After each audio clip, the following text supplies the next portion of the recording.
Hello dear student, welcome to my YouTube channel study with confidence. तो जैसा कि आपको दिखाई दे रहा है, फिजिक्स क्लास 12 के चैप्टर 3 वैद्युत विभव को इस वीडियो में हम लोग डिस्कस करेंगे। इस वीडियो में हम लोग थियरी वाले पोर्शन को कवर करेंगे और इसके बाद वाले वीडियो में हम लोग न्यूमेरिकल सॉल्व करेंगे। वीडियो को स्टार्ट करने से पहले यदि अभी तक आपने मेरे चैनल सब्सक्राइब नहीं किया तो प्लीज़ सब्सक्राइब कर लीजिए और बगल में जो बेल आइकन बन के आ रहा है उसे भी ऑन कर लीजिए और साथ ही साथ इसे अपने दोस्तों के साथ ज़्यादा से ज़्यादा शेयर करिए ताकि उनको भी प्रॉपर ढंग से लिखे नोट्स आसानी से मिल जाए और अपने बोर्ड के परीक्षा में अच्छा स्कोर कर सके। चलिए आज की वीडियो को स्टार्ट करते हैं। देखिए, वैद्युत विभव थर्ड चैप्टर का नाम क्या है? वैद्युत विभव, इलेक्ट्रिक पोटेंशियल। इसमें पहला टॉपिक आता है हमारा वैद्युत विभव। तो वैद्युत विभव क्या होता है? मान लीजिए यहाँ पर कोई बिंदु ए है और अनंत पर कोई बिंदु रखा हुआ है परिचर आवेश क्यू नॉट। इसको अनंत से इस बिंदु पर लाने में जो कार्य किया जाएगा उसी कार्य को हम क्या कहते हैं? वैद्युत विभव करते हैं। चलिए डिफिनेशन देख लेते हैं। तो डिफिनेशन क्या बोलता है कि एकांक धन परीक्षण आवेश को अनंत से वैद्युत क्षेत्र में किसी बिंदु तक लाने में जो कार्य करना पड़ता है उसे क्या कहते हैं? हम वैद्युत विभव कहते हैं। अनंत से किसी बिंदु तक किसी परीक्षण आवेश को लाने में जो कार्य करना पड़ता है वही क्या होता है? उस बिंदु पर वैद्युत विभव कहलाता है। इसे v से प्रदर्शित करते हैं। यह एक अदिश राशि है। इसको भी याद रखना है आपको इम्पोर्टेंटली कि वैद्युत विभव कैसी राशि है? तो कैसी राशि है? अदिश राशि है। चलिए आगे देखते हैं कि क्या कह रहा है कि माना किसी धन परीक्षण आवेश क्यू नॉट को अनंत से वैद्युत क्षेत्र में किसी बिंदु तक लाने में कितना जूल कार्य करना पड़ रहा है? W joule. तो उस बिंदु पर वैद्युत विभव का मान क्या हो जाएगा? V equal to W/Q nought. Clear है? चलिए आगे पढ़ते हैं कि V की विमा क्या होती है, यानी वैद्युत विभव की विमा और मात्रक क्या होते हैं। चलिए आगे देखते हैं। आगे हेडिंग डालेंगे आप लोग वैद्युत विभव का मात्रक एवं विमा। तो वैद्युत विभव का मात्रक क्या होता है? तो V इक्वल टू होता है W/Q। तो जो V का मात्रक बराबर हो जाएगा W का मात्रक अपान Q नॉट का मात्रक। W कार्य है तो कार्य का मात्रक क्या होता है? जूल। और Q का मात्रक क्या होता है? कूलाम। तो V का मात्रक क्या हो जाएगा? जूल प्रति कूलाम, जिसे एसआई पद्धति में क्या कहा जाता है? तो एसआई पद्धति में क्या कहा जाता है? वोल्ट कहा जाता है। ठीक है, क्लियर है? जैसे कि हमने बताया वैसे लिखा भी है। V का मात्रक इक्वल टू W का मात्रक अपान Q नॉट का मात्रक। W का मात्रक होता है जूल और Q नॉट का मात्रक होता है कूलाम। इस प्रकार V का मात्रक, वैद्युत विभव का मात्रक क्या हो जाएगा? जूल प्रति कूलाम। और इसको ऐसा पद्धति में क्या कहते हैं? वोल्ट कहते हैं। चलिए विमा को देख लेते हैं। तो विमा क्या होती है? तो V की विमा बराबर क्या हो जाएगी? W की विमा अपान Q नॉट की विमा। तो W की विमा क्या होती है? mL2T-2। और Q की विमा क्या होती है? AT होती है। और जब इसको सॉल्व करेंगे तो हमें V की विमा क्या मिल जाएगी? mL2T-3A-1 mL2T-3A-। आगे देखते हैं नेक्स्ट टॉपिक, विभवांतर।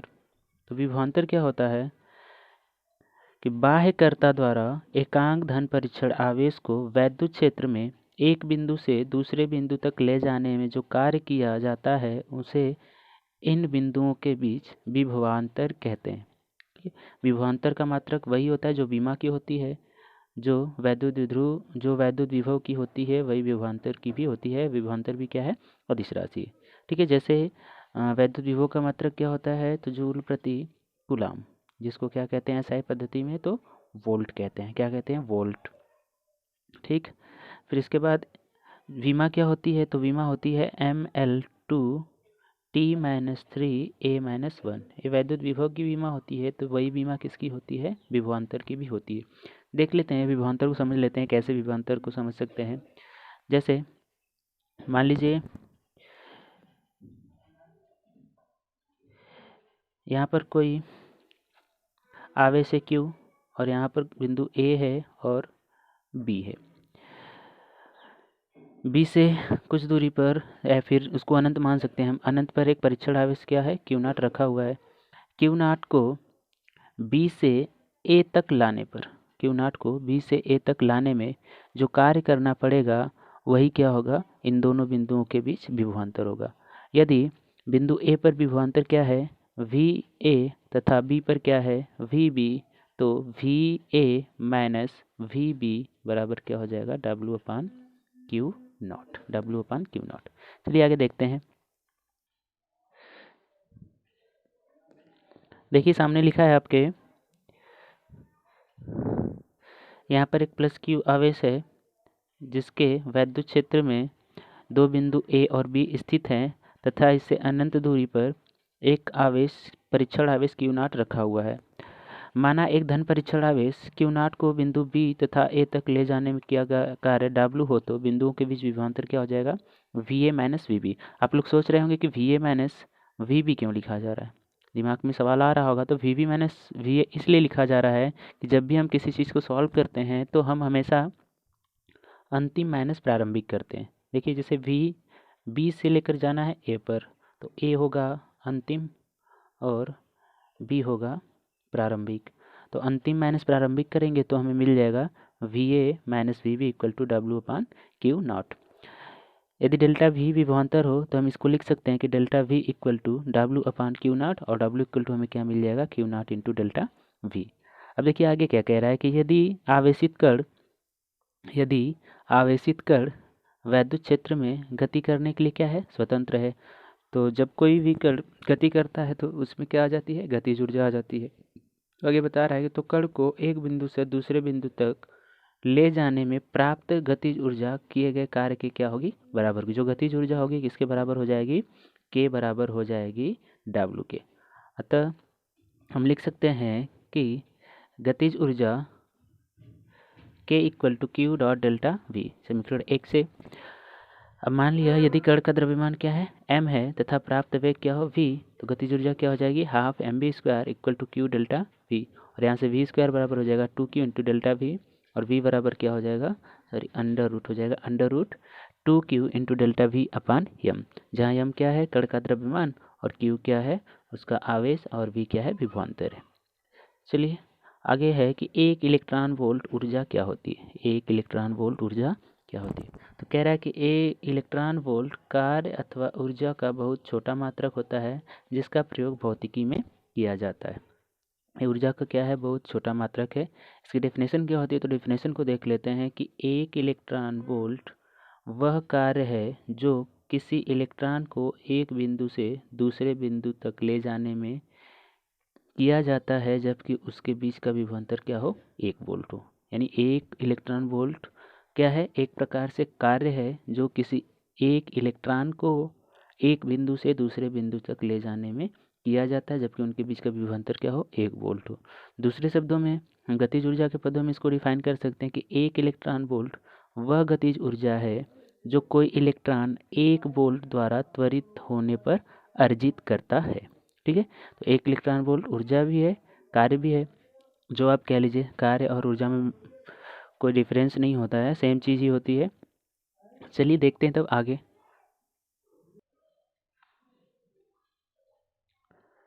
आगे हम एक इलेक्ट्रॉन वोल्ट को लिख सकते हैं E इंटू 1 वोल्ट। E का मान होता है इलेक्ट्रॉन का आवेश 1.6 × 10⁻⁻⁰ कूलम और 1 वोल्ट, दोनों का मल्टीप्लाई करेंगे तो हमें मिल जाएगा एक electron volt equal to 1.6 × 10⁻⁻19 joule.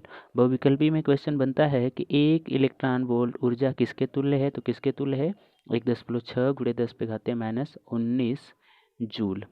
Joule की जगह आपको कूलाम वोल्ट भी मिल जाएगा, तो ऑप्शन भी क्या होगा, सही होगा, क्योंकि कूलाम वोल्ट को ही हम क्या बोलते हैं, जूल बोलते हैं। चलिए आगे देखते हैं। आगे है कि इलेक्ट्रॉन वोल्ट से भी कुछ बड़े मात्रक होते हैं जिनको हम कहते हैं kilo electron volt, million electron volt और बिलियन इलेक्ट्रॉन वोल्ट। तो 1 किलो इलेक्ट्रॉन वोल्ट में कितना इलेक्ट्रॉन वोल्ट होता है, तो 10⁻³ इलेक्ट्रॉन वोल्ट, और इसको चेंज कर देंगे तो कितना मिल जाएगा हमें, 1.6 × 10⁻⁻16 जूल। इसी प्रकार 1 मिलियन इलेक्ट्रॉन वोल्ट में कितना होता है, 10⁻6 इलेक्ट्रॉन वोल्ट होता है, और जब इसको चेंज करेंगे जूल में तो हो जाएगा 0.6 × 10⁻13 जूल। इसी प्रकार बिलियन इलेक्ट्रॉन वोल्ट में होता है 10⁻9 इलेक्ट्रॉन वोल्ट, और इसको चेंज करेंगे तो मिल जाएगा 1.6 × 10⁻10 जूल। चलिए आगे इम्पॉर्टेंट टॉपिक आ रहा है कि बिंदु आवेश के कारण किसी बिंदु पर वैद्युत विभव क्या होता है। बिंदु आवेश के कारण किसी बिंदु पर वैद्युत विभव क्या होता है।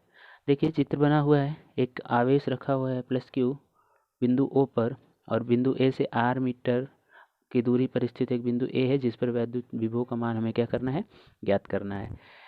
A के सीध में एक बिंदु B है जिस पर परीक्षण आवेश Q0 रखा हुआ है, +q के कारण इस पर एक बल लग रहा है F, क्यू नॉट की दिशा में, और बी से सी तक आने में डी एक्स दूरी तय करता है, और डी एक्स जो दूरी तय कर रहा है ये इस बल के अपोजिट कार्य कर रहा है, अपोजिट तय कर रहा है, इसलिए ये जो विस्थापन होगा क्या होगा, निगेटिव होगा, माइनस डी एक्स होगा। आगे आपको लिखा हुआ मिलेगा। फिर यहाँ से इस प्लस क्यू नॉट को ए तक लाने में जो कार्य किया जाएगा उसी को हम क्या बोलेंगे, विभव बोलेंगे। चलिए देखते हैं कैसे इसका डेरिवेशन होगा। सर्वप्रथम चित्र बनाएंगे, लिखेंगे माना कि बिंदु O पर प्लस क्यू कूलम आवेश किसी एक ऐसे माध्यम में स्थित है जिसका परावैद्युतांक क्या है, K। प्लस क्यू द्वारा उत्पन्न वैद्युत क्षेत्र में O से R मीटर की दूरी पर एक बिंदु A है जिस पर वैद्युत विभव ज्ञात करना है। पुनः माना O से x मीटर की दूरी पर एक बिंदु A की स्थिति में एक अन्य बिंदु क्या है, B, जिस पर परीक्षण आवेश क्यू नॉट क्या है, स्थित है। कूलम के नियमानुसार क्यू नॉट के द्वारा प्लस क्यू के कारण क्यू नॉट पर लगने वाला वैद्युत बल क्या हो जाएगा, F equal to 1/4πε0 K q naught upon x square. पुनः माना बिंदु B से प्लस क्यू की ओर अनंत सूक्ष्म दूरी dx, जिसको हमने बताया भी विपरीत दिशा में जा रहा है, इसलिए विस्थापन क्या हो गया, माइनस हो गया, माइनस dx पर अन्य बिंदु C है। परीक्षण आवेश क्यू नॉट को B से C तक ले जाने में किया गया कार्य क्या हो जाएगा, तो हो जाएगा बल गुणे बल की दिशा में विस्थापन। तो वैद्युत बल लग रहा है तो वैद्युत बल को रखेंगे तो हो जाएगा वैद्युत बल गुणे बल की दिशा में विस्थापन। और वैद्युत बल का मान क्या आया है, चूंकि सूक्ष्म दूरी तक लेकर जा रहा है तो कार्य भी क्या होगा, सूक्ष्म होगा। इस कारण से डी डब्ल्यू इक्वल टू हो जाएगा 1/4πε0 के q naught upon x square minus d x. आगे सॉल्व करेंगे, तो अतः परीक्षण आवेश क्यू नॉट को बिंदु ए तक ले जाने में ए पर ही ज्ञात करना है, तो संपूर्ण के लिए हम लोग फिजिक्स में क्या करते हैं, समाकलन कर देते हैं। तो समाकलन करेंगे इन्फिनिटी से डब्ल्यू तक, तो यहाँ मिल जाएगा हमें डब्ल्यू, और यहाँ करेंगे इन्फिनिटी से आर तक, तो हो जाएगा 1/4πε0 q naught upon x square minus d x. यहाँ से हो जाएगा डब्ल्यू इक्वल टू हो जाएगा infinity to r minus 1/4πε0 into k q naught upon x square d x. अब 1/4πε0 क्यू इंटू के कांस्टेंट है, और दोनों आवेशों का मान भी क्या होगा, कांस्टेंट होगा किसी पर्टिकुलर आवेश के लिए। तो बचा क्या, माइनस डी एक्स अपान एक्स स्क्वायर। अब माइनस डी एक्स अपान एक्स स्क्वायर का समाकलन करना है, तो समाकलन आपको जान लेना चाहिए कि x power n d x का समाकलन क्या होता है, x power n plus one upon n plus one होता है। देखिए इसका कैसे सॉल्व किया गया है, तो हमें दिया है कि x 1/x square d x, तो एक्स स्क्वायर को हम लिख सकते हैं x power minus two into D x, और जब इसका समाकलन करेंगे तो हो जाएगा x power minus two plus one upon minus two plus one, और जब सॉल्व करेंगे तो हो जाएगा x power minus one upon minus one, जिसको हम लिख सकते हैं माइनस वन अपान एक्स लिख सकते हैं। अब ये माइनस माइनस क्या हो जाएगा, यहाँ पर इस माइनस के साथ ही क्या हो जाएगा प्लस, इसलिए इसकी वैल्यू क्या आई है 1/x। अब लिमिट क्या है इसकी, लोअर लिमिट है इन्फिनिटी और अपर लिमिट क्या है आर। अब हम हमेशा लिमिट ऐसे रखते हैं कि मान लीजिए कोई फंक्शन है एफ बी, जिसकी लिमिट क्या है, जिसकी लिमिट है बी टू ए, तो सबसे पहले हम किसको रखेंगे, अपर लिमिट को रखेंगे, तो हो जाएगा f a minus f b. तो इसके थ्रू रखेंगे तो यहाँ से हमको मिल जाएगा क्या, पहले यहाँ से रखेंगे वैल्यू, तो पहले हमें रखना है अपर लिमिट, तो अपर लिमिट क्या है आर, तो हो जाएगा 1/r। फिर लोअर लिमिट क्या है माइनस 1/∞। 1/∞ की वैल्यू क्या होती है, 0 हो जाती है 1/r, और यहाँ से हमें मिल जाएगा डब्ल्यू equal to 1/4πε0 into k q naught upon are, समीकरण नंबर 2। अब हम जानते हैं कि बिंदु ए पर प्लस क्यू के कारण आवेश जो विभव का मान होता है वो क्या होता है, W equal to V equal to W upon Q not. W का मान आया हुआ है तो वी की जगह, वी के समीकरण में हम डब्ल्यू का मान रखेंगे, तो हो जाएगा 1/4πε0 into k q naught upon r. Q naught से क्यू नॉट कैंसिल, बचेगा क्या, वी इक्वल टू 1/4πε0 के क्यू अपान आर स्क्वायर। अब हम जानते हैं निर्वात के लिए के का मान क्या होता है, एक, इसलिए हमें किसी बिंदु आवेश के कारण जो वैद्युत विभव का मान प्राप्त होगा वो कितना प्राप्त हो जाएगा, 1/4πε0 इंटू क्यू अपान आर। देखिए वैद्युत क्षेत्र की तीव्रता में बस हमें उसके परिमाण को लेना था, लेकिन यहाँ एक इसके परिमाण के साथ साथ इसके चिन्ह को भी लेना पड़ेगा, यानी प्लस आवेश के कारण जो विद्युत क्षेत्र जो विद्युत विभव का मान होगा क्या होगा 1/4πε0 Q/r, और माइनस Q आवेश के कारण क्या हो जाएगा तो -1/4πε0 Q/r हो जाएगा। चलिए आगे देखते हैं कि आगे कौन सी टॉपिक है।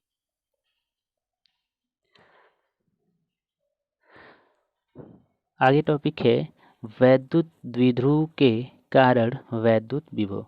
जैसे फर्स्ट चैप्टर में था वैद्युत द्विध्रुव के कारण वैद्युत क्षेत्र की तीव्रता, उसी तरह वैद्युत द्विध्रुव के कारण वैद्युत विभव का मान क्या होगा इसको देखना है। तो इसमें भी 3 कंडीशन होगी, एक तो अच्छी स्थिति में, दूसरा निरक्षी स्थिति में, और तीसरा किसी भी बिंदु पर।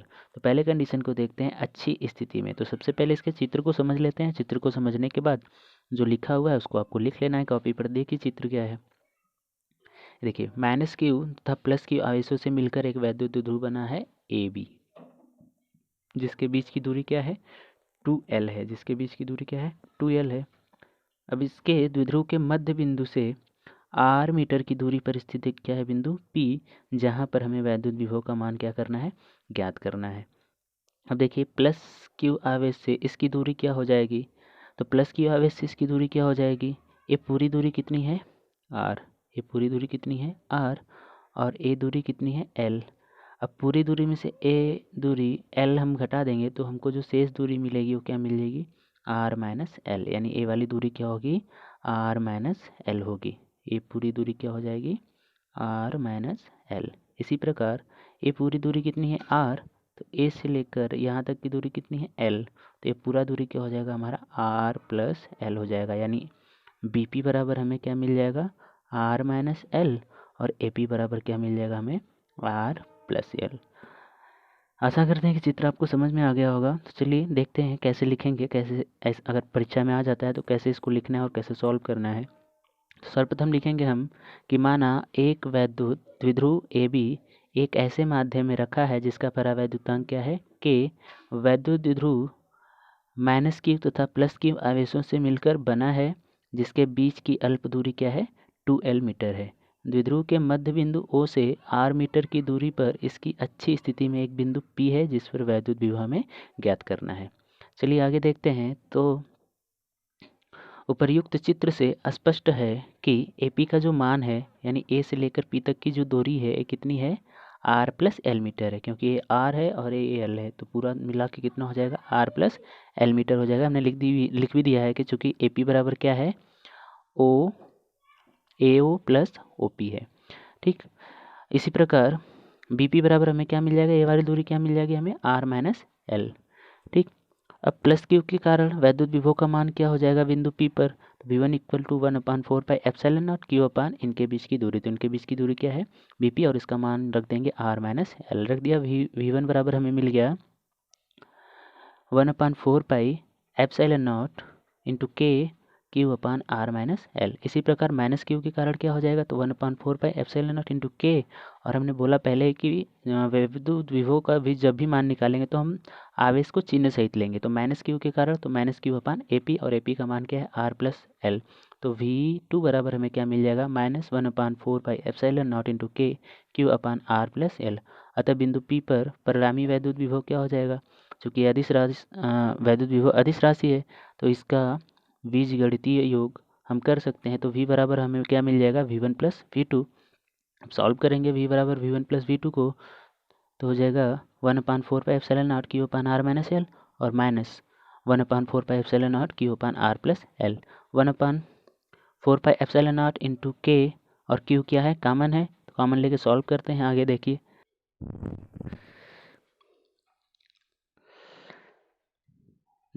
Q/4πε0 इंटू K था, कॉमन था, जिसको हमने कॉमन ले लिया। अब अंदर हमें क्या मिलेगा 1/r माइनस एल और 1/r प्लस एल। इसको सॉल्व करेंगे तो दोनों का एलसीएम क्या आएगा r minus L r plus L. इसका इधर मल्टीप्लिकेशन करेंगे और इसका इधर, तो हो जाएगा r plus L minus r minus L. Solve करेंगे तो हो जाएगा r प्लस एल, और यहाँ जब माइनस के साथ प्लस होगा तो माइनस r, और ये माइनस माइनस क्या हो जाएगा प्लस हो जाएगा। तो ये माइनस r और माइनस एल क्या हो जाएगा प्लस एल हो जाएगा। अब माइनस r से प्लस r क्या होगा कैंसिल, बचेगा क्या 2l, और नीचे हो जाएगा a माइनस बी और a प्लस बी एक ब्रैकेट में, तो ये फार्मूला हो जाता है a square minus b square. इस फार्मूले से आर माइनस एल और आर प्लस एल की वैल्यू क्या हो जाएगी, r square minus l square हो जाएगी।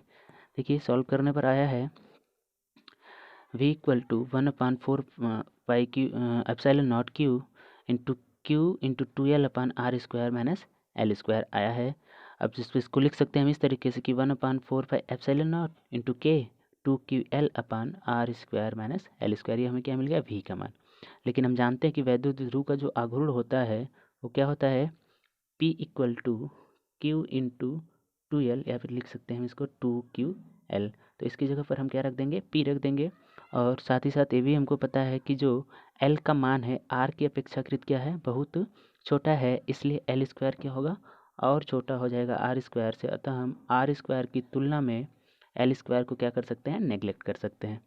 चलिए देखते हैं आगे। लेकिन p इक्वल टू क्या होता है, 2qal, तो यहाँ से हो जाएगा v equal to 1/4 pi epsilon naught into k 2ql की जगह क्या रख देंगे, p, और ये हो जाएगा r square minus l square. अब चूंकि l का मान r की तुलना में बहुत छोटा है, इसलिए एल स्क्वायर का जो मान है आर स्क्वायर की तुलना में नगण्य माना जा सकता है। अतः v बराबर हमें क्या मिल जाएगा, 1/4 पाई एप्सिलॉन नॉट इंटू के p अपान आर स्क्वायर। निर्वात के लिए हम जानते हैं कि परावैद्युतांक का मान क्या होता है, के का मान होता है हमारा 1, इसलिए हमें मिल जाएगा जो अच्छी स्थिति में वैद्युत विभव का मान होगा वो कितना हो जाएगा, v equal to 1/4 pi epsilon naught p upon r square. यही वैद्युत द्विध्रुव के कारण अच्छी स्थिति में वैद्युत विभव का है अभिष्ट व्यंजक है। परीक्षा में डायरेक्टली क्वेश्चन आ जाता है कि वैद्युत द्विध्रुव से आप क्या समझते हैं, वैद्युत द्विध्रुव के अच्छी स्थिति में वैद्युत विभव का मान क्या होता है, निकालिए। तो हमको यहाँ तक मान निकालना होगा, v equal to 1/4 pi epsilon naught p upon r square तक। ये वैल्यू आप निकालते हैं तब आपको जाके पूरा नंबर मिलेगा। चलिए दूसरा डेरिवेशन देखते हैं कि वैद्युत द्विध्रुव के निरक्षीय स्थिति में क्या होता है विभव का मान। निरक्ष का अर्थ होता है परपेंडिकुलर, यानी द्विध्रुव के परपेंडिकुलर।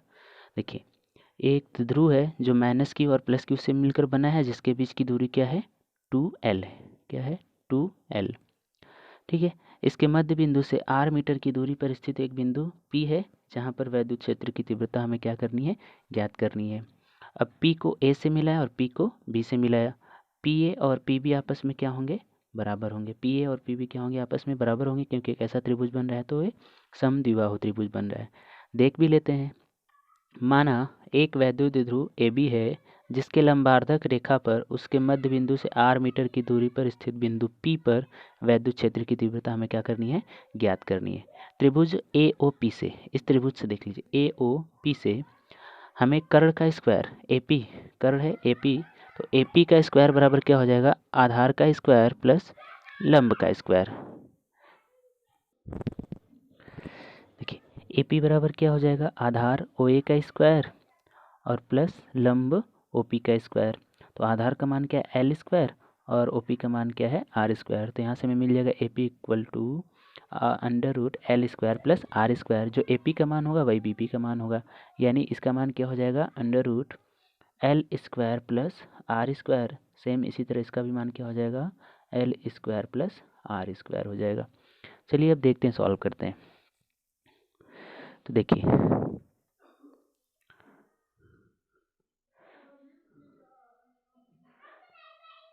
प्लस क्यू आवेश के कारण बिंदु P पर वैद्युत विभव, तो प्लस क्यू आवेश के कारण मान क्या हो जाएगा, V1 1/4 pi epsilon naught k q upon BP, और BP का मान क्या है, under root R square plus L square. यहाँ से मिल गया हमें V1 का मान। इसी प्रकार माइनस क्यू आवेश के कारण क्या हो जाएगा, तो माइनस क्यू आवेश के कारण क्या हो जाएगा, 1/4 pi epsilon naught into k minus q upon AP, और AP का मान क्या है, under root L square plus R square. अब बिंदु P पर परिणामी वैद्युत विभव में क्या मिल जाएगा, तो बिंदु P पर हमें परिणामी विभव मिल जाएगा V equal to V1 plus V2। मान रखेंगे V1 और V2 का, दोनों की वैल्यू क्या है, सेम है, कट के क्या हो जाएंगे, 0। अतः निरक्षीय स्थिति में जो हमें वैद्युत विभव का मान प्राप्त होगा वो क्या प्राप्त होगा, 0 प्राप्त होगा। क्वेश्चन ऐसे बना है कि सिद्ध कीजिए कि वैद्युत द्विध्रुव के निरक्षीय स्थिति में वैद्युत विभव का मान क्या होता है, 0 होता है। तो इसको हम लिखेंगे और लास्ट में लिख देंगे कि यथा स्पष्ट है कि वैद्युत द्विध्रुव की निरक्षीय स्थिति में वैद्युत विभव का मान क्या होता है, 0 होता है। वीडियो को आप 1 से 2 बार देखेंगे, आपको क्लियर हो जाएगा। डेरिवेशन चूँकि हमने कर दिया है तो आपको आसानी से समझ में आ जाएगा। और 1 से 2 बार ज़रूर देखिएगा वीडियो, ताकि कम्प्लीटली स्पष्ट हो जाए।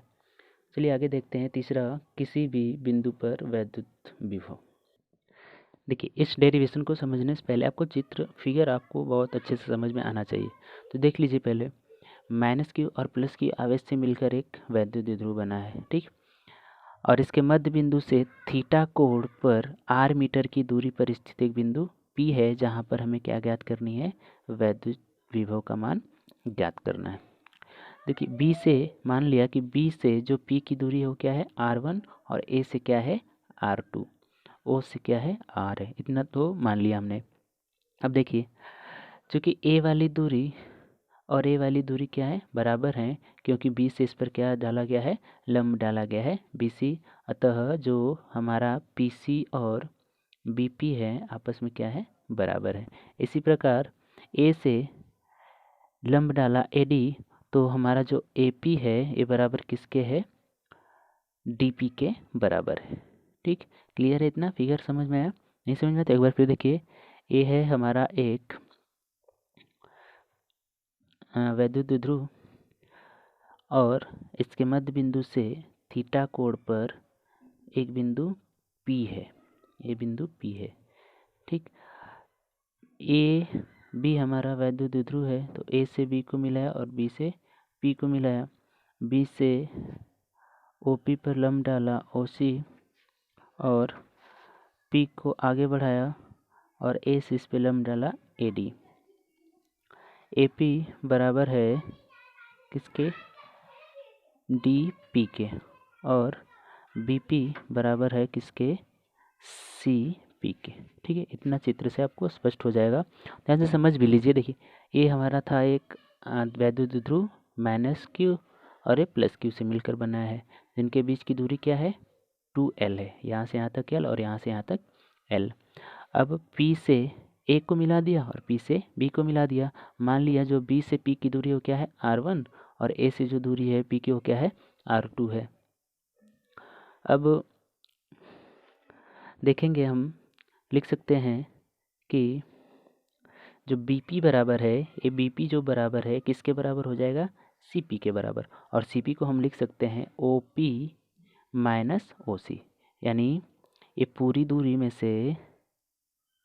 में से अगर इतनी दूरी हम घटा देते हैं तो हमको क्या मिल जाएगा, ये पूरा मान मिल जाएगा, आपको A वाला दूरी मिल जाएगा। तो वही हमने लिखा है कि BP बराबर क्या हो जाएगा, CP, और ये बराबर किसके हो जाएगा, OP माइनस OC के।